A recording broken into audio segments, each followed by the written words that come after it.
Today we will have an interview with the author of our last published book, Andrea. Welcome, Hans. Thank you.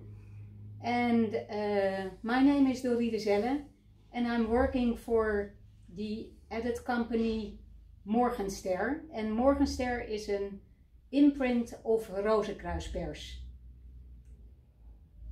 Hans, Yeah. again, very welcome. Thank you. And before we talk about your book, The Alchemy of J.K. Rowling, in the light of the alchemical wedding of Christiaan Rozenkruis, can you tell us from what background you have written this book? Well, first of all, I'm Gnostic. Now, Gnosticism has as its main hallmark the idea of duality. We believe there are two universes within creation. There is God's perfect universe, where there is no suffering or evil or death, and where God's will is carried out, where the children of God live in eternal joy.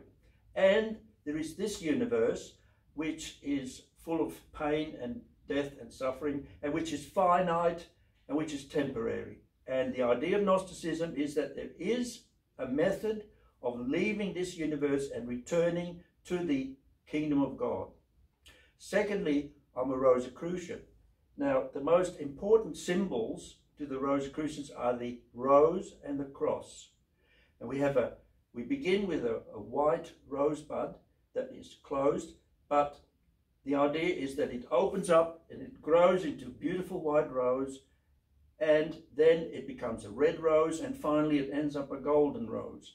And there's also the cross, because the rose is attached to the cross, and the cross symbolizes the normal biological earthly personality, and those two have to merge into one through the sacrifice. And the cross is not only the person, but it's also a sacrifice that the biological person has to make in order for that child of God to return. Now, thirdly, I'm an alchemist, and the alchemist's aim is to turn lead into gold. And the idea is that we, as the biological personality, we are lead, and the gold is the latent divine human being in the heart, and that's the gold. We have to change from an earthly personality into a child of God through a process of transmutation that is alchemy. And fourthly, I'm a Christian, not in the sense of believing, following someone who lived 2,000 years ago, but someone who can be born in our heart, the Son of God who can actually be born in our heart, and together we can return to the kingdom of God. That's the Christianity I adhere to. Thank you, Hans. And how are these three, but you mentioned four teaching, Gnostic, Rosicrucians, alchemy and Christianity. How is the link with the Harry Potter series? Well, Gnosticism is easy. There's many examples, but for example, I mentioned duality. And so in Harry Potter, there's very clear duality, because there's the world of the Muggles and the world of the wizards, very separate. They merge slightly, but they're very separate. So that's the duality of Gnosticism.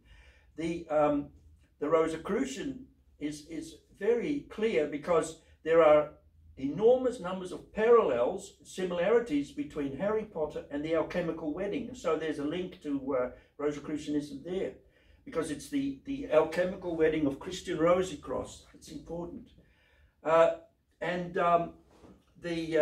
The alchemy is very important, because there's an interview with J.K. Rowling where she says, "I've never wanted to be a witch, but I have learned a ridiculous amount of alchemy." So Rowling has researched very, very deeply into alchemy, and that's very clear in her writing. And of course, the first book is called Harry Potter and the Philosopher's Stone. And it is the Philosopher's Stone that the alchemist needs to turn lead into gold. And finally, Christianity That's been well documented. But, for example, I believe that that Godric's Hollow, where Harry was born, is a very clear indication. Godric's Hollow, you can hear the word God in Godric. And hollow, I believe that J. Rowling is referring to the hollow muscle of the heart, that Harry is born actually in the heart, in Godric's Hollow. And there's also the word potter in the Bible, in Isaiah chapter 64, verse 8, God is actually called the potter. It says there, God is the potter, we are the clay. So it's actually true to say that the son of the potter is born in Godric's Hollow, referring to the human being. And of course, last of all, there is that wonderful self-sacrifice that Harry makes, which is very Christ-like, because just like Jesus, he offers himself up to Voldemort, totally undefended, defenseless, and he allows himself to be killed. But he ends up at King's Cross. So there's the cross of sacrifice. So that's a very Christian symbolism. You didn't mention Harry's mother, Lily. Can you tell us a little bit about the symbolism of Lily? Right, yes, very good. Lily is really the same as the rose. They're both white flowers, and the rose or the lily symbolises the immortal, dormant principle in the human being. And can you tell more about some characters in the book that symbolizes different things of the alchemy? Yeah, right. Well, Lily's husband is called James. James is an animagus. That means he can turn himself into an animal. And he turns himself into a stag. Now, in the Old English, a stag is known as a hart, H-A-R-T. And I believe J.K. Rowling is referring to Psalm 42. As a hart longs for flowing streams, so longs my heart for thee, O God. My soul thirsts for God, for the living God. And I think that James is that symbol. We've got Lily and James together. As soon as there is a longing in the human being to return to God, then a new soul is born. And that's Harry. Harry is the personification of the child of God, that the inner Christ that can be born in a human being. And of course, Voldemort has to be mentioned. Now, Voldemort is the accumulated power of all the actions we've undertaken in all our incarnations on earth that are not in accordance with God's plan. God's will, God's plan operates in the divine universe, but not here. We don't have the faculties, we don't have the knowledge to work on God's plan. And so all this resistance against God's plan builds up a great force, and that's Voldemort. And we have to defeat Voldemort. We have to overcome, just as Jesus had to overcome Satan. Then, of course, we mustn't forget Dumbledore. You see, when a new soul is born in the heart, then there is an immediate contact with God, because God sends a spirit into Harry to guide him.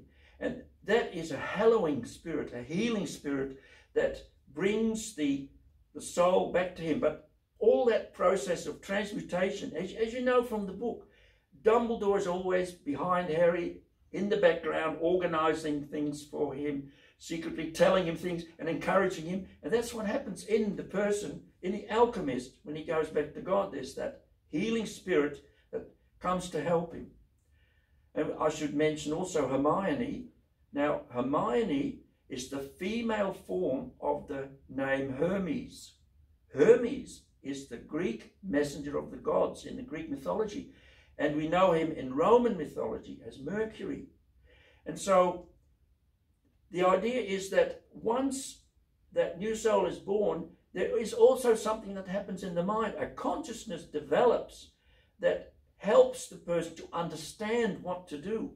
Hermione is always telling Harry, you've got to do, and so Harry is helped by Hermione, the messenger of the gods. God, in a sense, develops a consciousness of the new life that you're going to.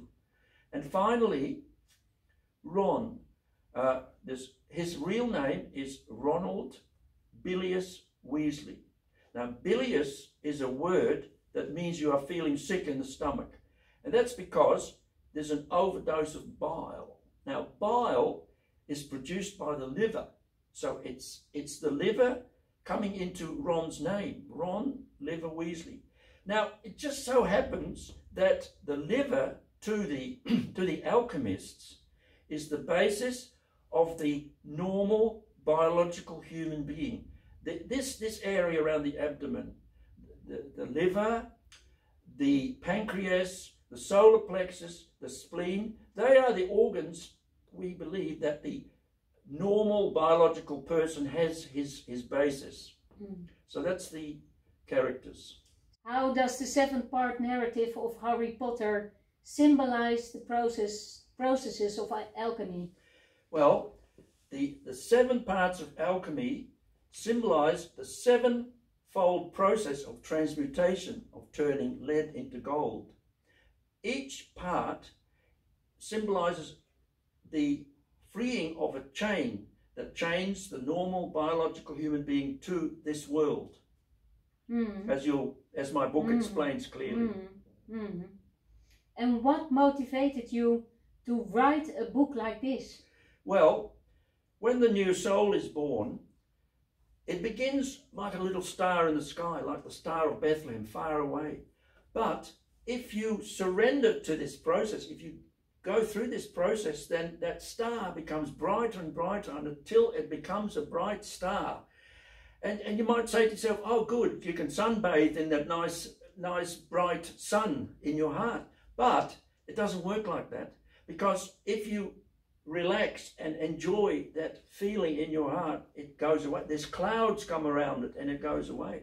The only way you can let that sun shine in your heart is to give expression to it. You have to tell people about it. You have to write. You have to let it express itself. Because if you don't, then your heart feels like a bird that is shut up in a wooden cage with just one little hole. And so, what choice do you have? Yeah, I really understand you. And for whom did you write this book? Well, originally this book was going to be called Harry Potter for Seekers, like my website.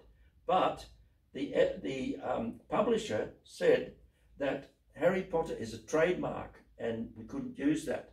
So the title says it all, because it's written for seekers. It is written for people all over the world whose heart feels like a little bird shut in a wooden cage. And my book says to them, get out of your cage and open yourself to the power of God that can raise you up and become a star that will grow ever stronger until it is a sun burning in your heart, shining on everybody.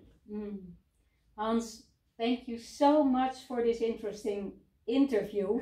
It's a pleasure. And yes, we have to tell the people how they can order the book. So the book can be ordered at Amazon.com and also at Rozekruis Pers.com. Thank you so much. It's a great pleasure.